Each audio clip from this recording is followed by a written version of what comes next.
नमस्कार, मैं हूं शशि। आइए झारखंड की टॉप 25 प्रमुख खबर जानते हैं। झारखंड रोजगार मेले में 14,000 से अधिक युवाओं का चयन। मंत्री विधानसभा के बजट सत्र में श्रम नियोजन, प्रशिक्षण, कौशल विकास विभाग और उद्योग विभाग के अनुदान मांगों पर चर्चा के बाद मंत्री संजय प्रसाद यादव ने सरकार की ओर से विस्तृत जवाब दिया है। उन्होंने कहा है कि राज्य सरकार झारखंड के विकास, श्रमिकों के कल्याण और युवाओं को रोजगार के लिए लगातार काम कर रही है। उन्होंने बताया है कि 302 भर्ती कैंप और 95 रोजगार मेले के माध्यम से 14,748 युवाओं का चयन सुनिश्चित किया गया। उन्होंने बताया है कि वित्तीय वर्ष 2025-26 में अब तक 3,89,568 निर्माण श्रमिकों का निबंधन किया गया है। उन्होंने कहा है कि सरकार श्रमिकों के प्रति संवेदनशील है। प्रवासी श्रमिकों मजदूरों की मृत्यु होने की स्थिति में उनके पार्थिव शरीर को उनके पैतृक घर तक पहुंचाने के लिए आर्थिक सहायता प्रदान की जा रही है। उन्होंने कहा है कि विदेश में फंसे या मृत श्रमिकों के लिए भी नई सहायता योजनाएं प्रस्तावित की गई। उन्होंने कहा है कि सरकार युवाओं को रोजगार से जोड़ने के लिए लगातार प्रयास कर रही है। उद्योग विभाग की उपलब्धियों का जिक्र करते हुए मंत्री ने कहा है कि मुख्यमंत्री हेमंत सोरेन के नेतृत्व में झारखंड ने वैश्विक स्तर पर अपनी पहचान बनाई है। उन्होंने बताया है कि दावोस 2026 में मुख्यमंत्री की भागीदारी के बाद राज्य को 1,24,230 करोड़ रुपए के निवेश प्रस्ताव प्राप्त हुए हैं। गढ़वा में महिला ने एक साथ 3 बच्चे को दिया जन्म। झारखंड के गढ़वा जिले में गर्भवती महिला ने एक साथ 3 बच्चे को जन्म दिया है, जो पूरे क्षेत्र में चर्चा का विषय बना हुआ है। 2 बेटी और 1 बेटा का जन्म हुआ है। यह मामला गढ़वा जिले के भवनाथपुर प्रखंड क्षेत्र का है, जहां पंडरिया पंचायत अंतर्गत अधौरा के नवही टोला निवासी सुरेंद्र कुमार उरांव की पत्नी संगीता देवी ने आयुष आरोग्य मंदिर अस्पताल में एक साथ 3 बच्चे को जन्म दिया। संगीता देवी पहले से 1 बच्चे की मां है और इस बार उन्होंने 2 बेटियों और 1 बेटे को सामान्य प्रसव से जन्म दिया है। मां और तीनों नवजात पूरी तरह स्वस्थ बताए जा रहे हैं। जानकारी के अनुसार नौडी टोला निवासी संगीता देवी को प्रसव पीड़ा होने के बाद परिजनों ने उन्हें मूसहर टोली स्थित आयुष आरोग्य मंदिर अस्पताल में भर्ती कराया था। शौचालय में फीडबैक के लिए अब लगेंगे QR कोड। स्वच्छ सर्वेक्षण 2025-26 के मद्देनजर अपर प्रशासक संजय कुमार की अध्यक्षता में मंगलवार को बैठक बुलाई गई। बैठक में अपर प्रशासक ने शहर के शौचालयों की सफाई व्यवस्था सुचारू रूप से करने के निर्देश दिए। अपर प्रशासक ने कहा है कि सभी शौचालय में 3 शिफ्ट में नियमित सफाई कराई जाए। इन शौचालय में पानी और लाइट की व्यवस्था सुनिश्चित हो। उन्होंने कहा है कि शहरवासियों को स्वच्छ, सुंदर एवं सुगम शौचालय की सुविधा उपलब्ध कराना निगम की प्राथमिकता है। बताया गया है कि रांची नगर निगम के तहत वर्तमान में 68 कम्युनिटी पब्लिक टॉयलेट और 170 मॉड्यूलर टॉयलेट और 3 एरोबिक बायो टॉयलेट संचालित हैं, जिनका उपयोग शहरवासी कर रहे हैं। बैठक में शहर के शौचालयों की साफ सफाई को लेकर आम जन से फीडबैक भी लिया जाएगा। रांची में बारिश से राहत, 2 दिन और रहेंगे बादल। रांची समेत कई जिलों में मंगलवार को बादल छाए रहे। रांची समेत आसपास के क्षेत्रों में दोपहर में कहीं कहीं बारिश हुई है। दोपहर में सेक्टर 2 और धुरवा के आसपास के इलाके में कुछ देर के लिए झमाझम बारिश हुई है। इसमें मौसम में कुछ ठंडक रही। सुबह में कुहासा होने के कारण एयर इंडिया का रांची आ रहा एक विमान कोलकाता के लिए डाइवर्ट हो गया। वहीं कोलकाता से आने वाला विमान भी 1 घंटे विलंब से रांची आया। रांची सहित राज्य में अगले 2 दिनों तक बादल छाए रहेंगे। मौसम विभाग के अनुसार राज्य के पूर्वी भाग स्थित संताल परगना और कोल्हान के सभी जिलों समेत रांची, बोकारो, धनबाद, रामगढ़, हजारीबाग, गिरिडीह और जिलों में अगले 2 दिन बादल छाए रहेंगे। इस दौरान गरज और हल्की बारिश के साथ कहीं कहीं वज्रपात होने का भी अलर्ट जारी किया गया है। पहले मंगलवारी जुलूस के साथ राममय हुई रांची। श्री महावीर मंडल की ओर से श्री रामनवमी महोत्सव के उपलक्ष्य में पहली मंगलवारी शोभा यात्रा पूरी श्रद्धा और धूमधाम के साथ निकाली गई। गाजे बाजे और ताशा ढोल आदि की धुनों पर पारंपरिक शास्त्रों के साथ राम भक्तों ने मंगलवारी जुलूस निकाले। रात के दौरान निकले इस जुलूस के दौरान हुई बारिश में राम भक्त का गणभेदी जय श्री राम के जय घोष से पूरे रांची भक्ति के वातावरण में डूब गई। इस अवसर पर राजधानी की विभिन्न जगहों से आने वाले सभी शोभा यात्रा का श्री रामनवमी श्रृंगार समिति के प्रांगण में ध्वजा पूजन के साथ समापन हुआ है। यहां आने वाली सबसे पहली शोभा यात्रा श्री चैती दुर्गा पूजा समिति की आई। इसके बाद राजधानी के विभिन्न स्थानों से प्रगति मंच, लेक रोड, श्री महावीर मंडल और शोभा समिति की श्री राम नगर नीचे गुदड़ी, धावल नगर कांके की उपस्थिति रही थी। जयराम महतो ने उठाया स्थानीय युवाओं के अधिकार का मुद्दा। बजट सत्र के दौरान विधायक जयराम महतो ने श्रम नियोजन प्रशिक्षण विभाग और उद्योग विभाग की अनुदान मांगों पर चर्चा के दौरान कई अहम मुद्दे उठाए हैं। उन्होंने श्रमिकों, नियोजन नीति और स्थानीय युवाओं के अधिकारों को लेकर जोरदार तरीके से अपनी बात रखी। उन्होंने कहा है कि वह बीमार है और पैरासीटामोल की दवा खाकर सदन में आए हैं।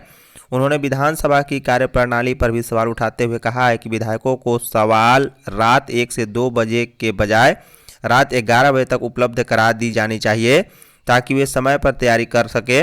उन्होंने कहा है कि राज्य के विकास में श्रमिकों की बड़ी भूमिका है, लेकिन उनके लिए ठोस योजना नहीं बनाई गई।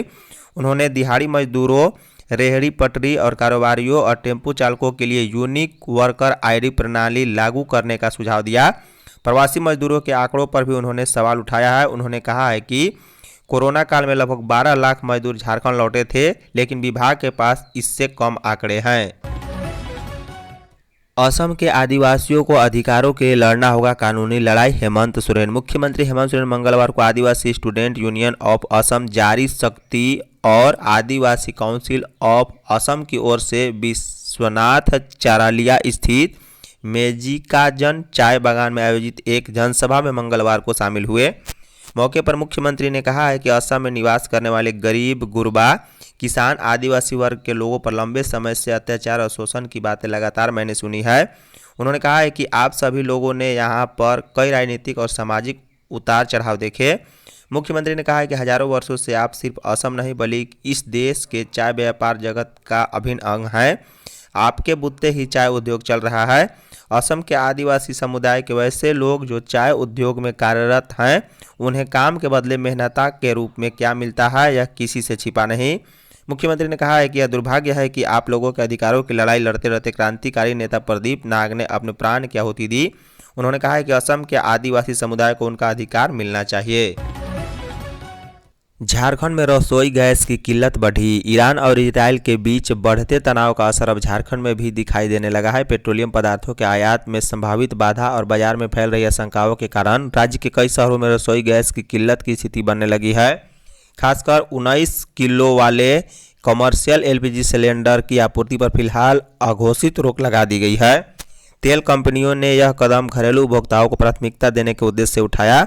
हालांकि इस संबंध में कंपनियों की ओर से कोई आधिकारिक आदेश जारी नहीं किया गया, लेकिन गैस एजेंसियों को मौखिक रूप से निर्देश दिया गया है कि अगले आदेश तक कमर्शियल सिलेंडरों की आपूर्ति सीमित रखी जाए। वहीं तेल कंपनियों का कहना है कि घरेलू गैस की बढ़ती मांग को देखते हुए अस्थायी व्यवस्था लागू की गई है। इंडियन ऑयल के एक मंडल स्तरीय वरिष्ठ अधिकारी के अनुसार कंपनियों का मुख्य उद्देश्य यह सुनिश्चित करना है कि 14 किलो 200 वाले घरेलू गैस सिलेंडर की आपूर्ति बाधित न हो। हालांकि अस्पतालों, स्कूल, कॉलेज के मेंस और अन्य जरूरी संस्थानों को कमर्शियल सिलेंडर की आपूर्ति जारी रखने की बात कही गई है।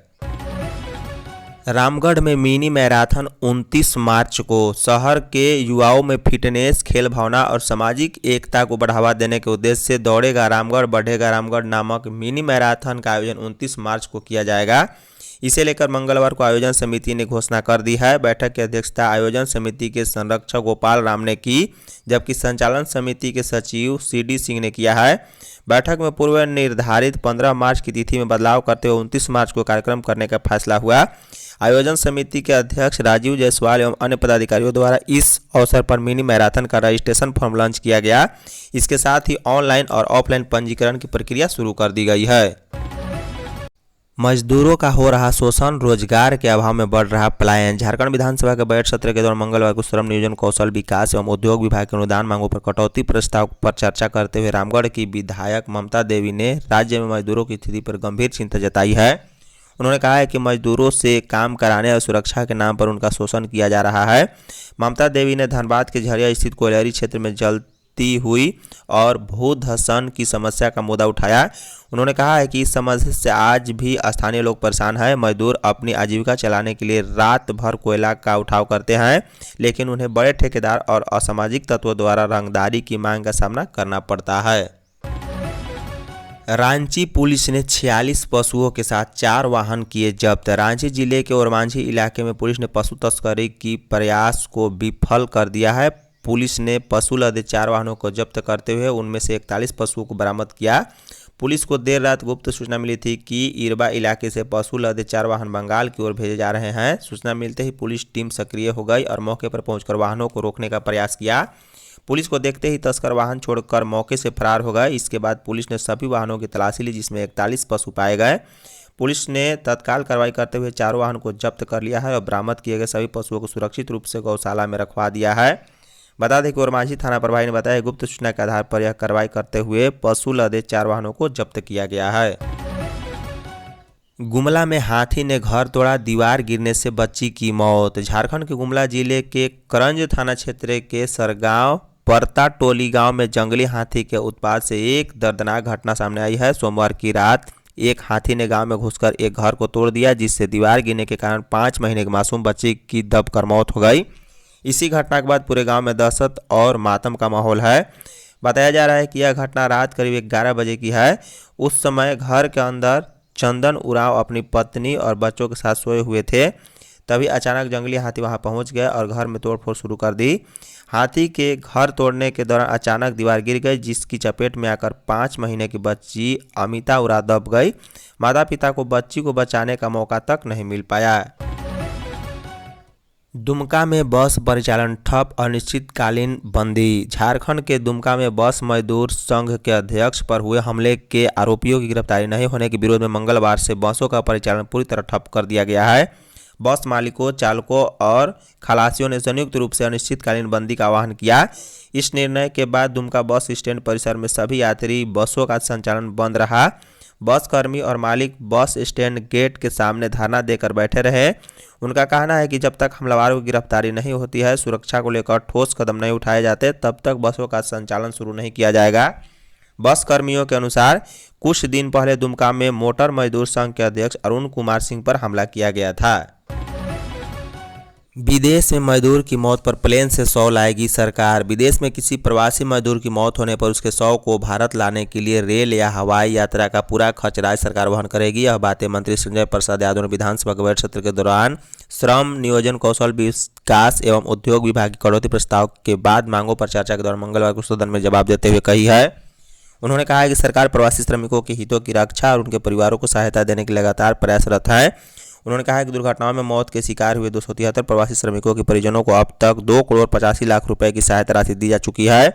वहीं 219 प्रवासी मजदूरों के शव को उनके पैतृक निवास तक लाने के लिए 1,06,55,000 रुपए की आर्थिक सहायता भी उपलब्ध कराई गई है। रांची में डालसा ने 15 साल की नाबालिग की शादी रुकवाई। रांची जिले के अनगढ़ा थाना क्षेत्र में जिला विधिक सेवा प्राधिकार डालसा और स्थानीय पुलिस की सक्रियता से एक नाबालिग बच्ची का बाल विवाह होने से रोक दिया गया है। 14 मार्च को होने वाली इस शादी की भनक लगते ही प्रशासन ने त्वरित कार्रवाई की। मंगलवार को दोनों पक्षों को थाने में बुलाकर काउंसलिंग की गई और लड़की के बालिग होने तक शादी न करने का बॉन्ड भरवाया गया। जानकारी के अनुसार बोगई बेंडा पंचायत के बानपुर जहरा टोली निवासी सोमरा मुंडा की 15 वर्षीय नाबालिग पुत्री का विवाह राजा डेरा पंचायत के रुपडू गांव निवासी लालसाय मुंडा के 19 वर्षीय पुत्र के साथ तय कर दिया गया था। शादी की तारीख 14 मार्च निर्धारित कर दी गई थी। झारखंड मौसम, कई जिलों में वज्रपात की चेतावनी। राजधानी रांची में मंगलवार रात करीब 8 बजे झमाझम बारिश से तापमान में गिरावट आई है। राज्य के कई जिलों जैसे में गुमला, खूंटी, धनबाद, रामगढ़, हजारीबाग में शाम के वक्त बारिश हुई है। स्थानीय मौसम विभाग ने राज्य के कई जिलों में बुधवार को भी मेघ गर्जन के साथ हल्की बारिश की चेतावनी जारी की। साइक्लोनिक सर्कुलेशन के कारण झारखंड के कई जिलों में सोमवार को भी बारिश हुई है। सोमवार को बोकारो जिला में सबसे अधिक 24 मिलीमीटर बारिश हुई, जबकि धनबाद में 10 मिलीमीटर और जमशेदपुर में छिटपुट बारिश हुई है। मौसम विज्ञान केंद्र के अनुसार 10 और 11 मार्च की भी कई जिलों में मेघ गर्जन के साथ बारिश हो सकती है। 10 मार्च को रामगढ़, बोकारो, गिरिडीह, धनबाद, देवघर में, जबकि 11 मार्च को पूर्वी सिंहभूम, पश्चिमी सिंहभूम, सरायकेला खरसावा, रामगढ़, बोकारो, धनबाद, गिरिडीह, देवघर, जामताड़ा, दुमका, पाकुड़, गोड्डा और साहेबगंज में मेघ गर्जन के साथ हल्की बारिश होने की संभावना जताई गई है। धन्यवाद।